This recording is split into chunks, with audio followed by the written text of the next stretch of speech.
Hello, I'm Matthew. Welcome back to the Rock Dungeon and to our second video on my song Millie. It's currently the middle of April. Late middle April. It's the 21st, and it means I've got about 9 days left. So, I better have something to update you on. Now, what I feared would happen has happened. This was supposed to be about recording music and concentrating on the music. Instead, I've been worrying about content and recording content and doing all of that kind of stuff instead of doing the music. Hopefully I'll get better at that, but I haven't done nothing.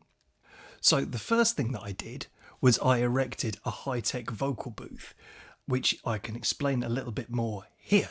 I'm in a wardrobe. I'm trying to record some vocals. So I've rigged this up with some duvets, a duvet, and some IKEA mattresses and a blanket. If it all collapses and I get stuck, send help. So I thought I was recording the vocals okay. This mic's usually been all right.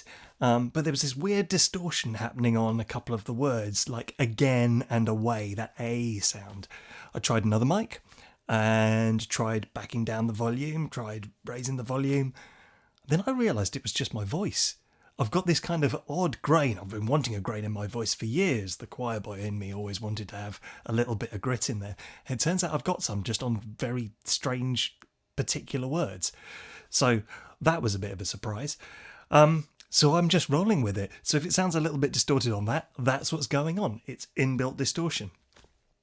So the next thing I did was to re-record the backing vocals. The backing vocals that I'd done before were absolutely fine, but I hadn't recorded a video of them. So I completely re-recorded them for purely the video. Here's a clip.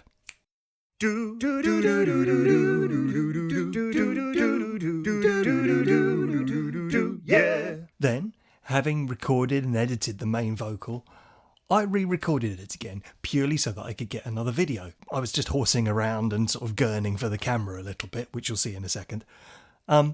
But this ended up being one of the best vocal takes that I did, so some of that may actually end up in there. There's a few little tuning discrepancies, but it actually turned out pretty good. See what you think.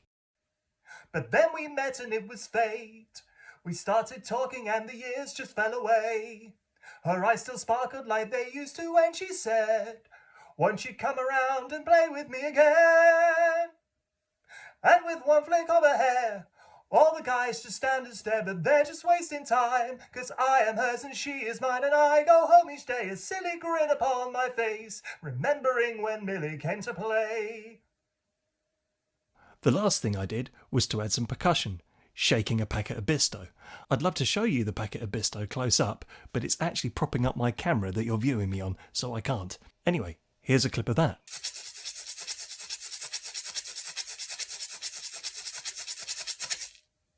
So I'm recording this on the 21st of April, which means there's only 9 days to go for me to mix everything, get it mastered, and get it released.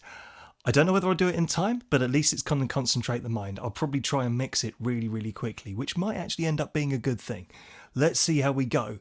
I'll leave you with a bad phone recording of a loop of some of the backing of this. It's not mixed, the bass is way too high, but it should give you a little bit of an idea. See you in the next video.